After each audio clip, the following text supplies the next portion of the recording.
Welcome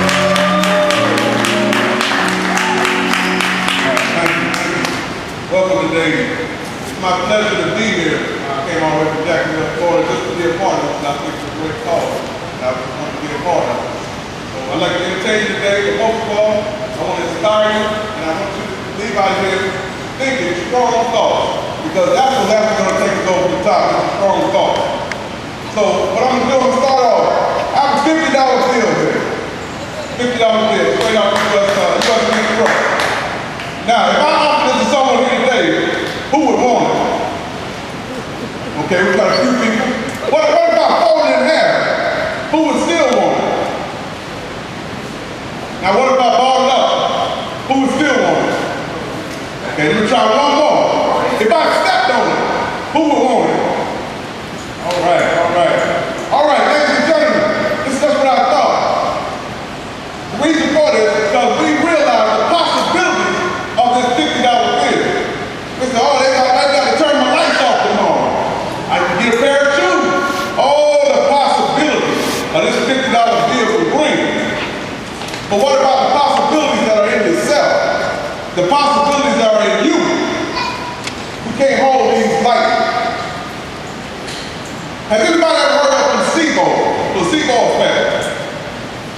Basically what a placebo effect does is it's a treatment given to a patient. It's nothing more than most of the time a sugar pill. But the doctor leads that patient to believe that this will cure your sickness. Now they say in a lot of cases, the way the mind activates, people start believing and things take action.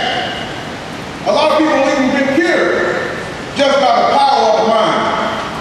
You know, one of my favorite passages from the Bible is Romans 12:2. Be ye not conformed to this world, but be ye transformed by the renewal of your mind. Now, one of the things I brought the placebo effect because we've been given the placebo effect all our lives, and a lot of times we don't even know it. And why the placebo effect works so greatly is because the information that's given to us, the information that we dissect, is the information given to us by the people that we give authority in our lives. Could be our pastor, could be our president. Most of the time it's our mom, our dad, our siblings, and our family members. I'll give you an example. Growing up, how many people were told, so I don't want to go too deep into it, but Santa Claus. Santa Claus, how many people know that there's Santa Claus? How many people believe in Santa Claus? How many people ever told that there was a Santa Claus? How many people ever believed that there was a Santa Claus? That's because the people that you let have authority over your lives told it to you. And you had no reason to not believe it.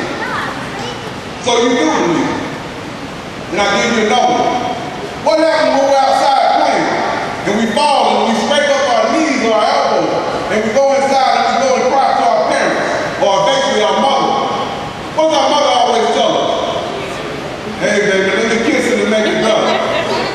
Now, for some reason, that has no medicine in it. But just for her simply telling us that and giving us a kiss where we scraped ourselves, that scrape begins to feel a little bit better. That's the placebo effect. That's the placebo effect. So, we believe what's possible based on what people tell us.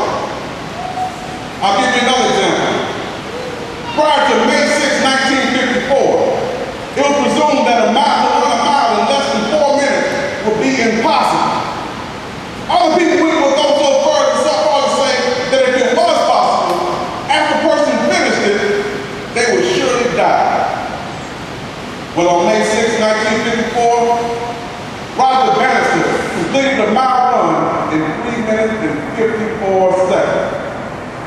This is after years and years of people trying, and they couldn't do it. They couldn't attempt it. They thought it was impossible until Roger Bannister completed that mile in 3 minutes and 59 seconds. Now, since then, that mile run has been completed in more than 15 seconds improved. So it was once impossible. Now we realize that it is possible. So more people want to go for that goal of the possibilities.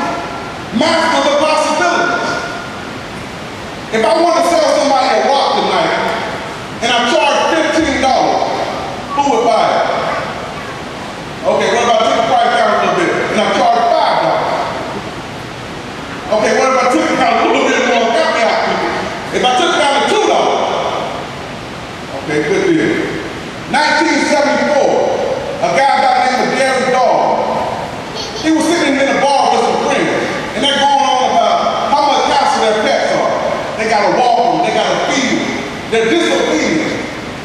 So Gary sat back, probably after a couple of drinks, and Gary said, why don't we come up with an idea for a pet rock?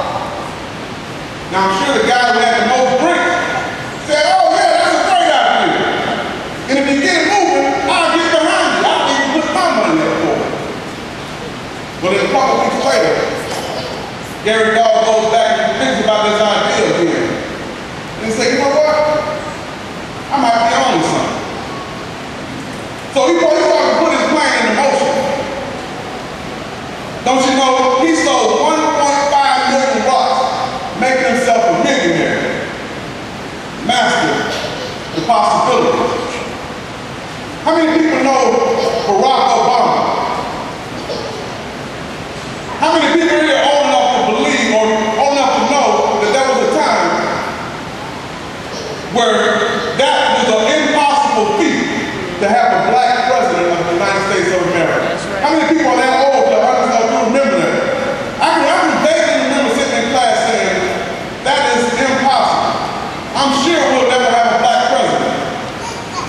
But guess what? We now have a black president.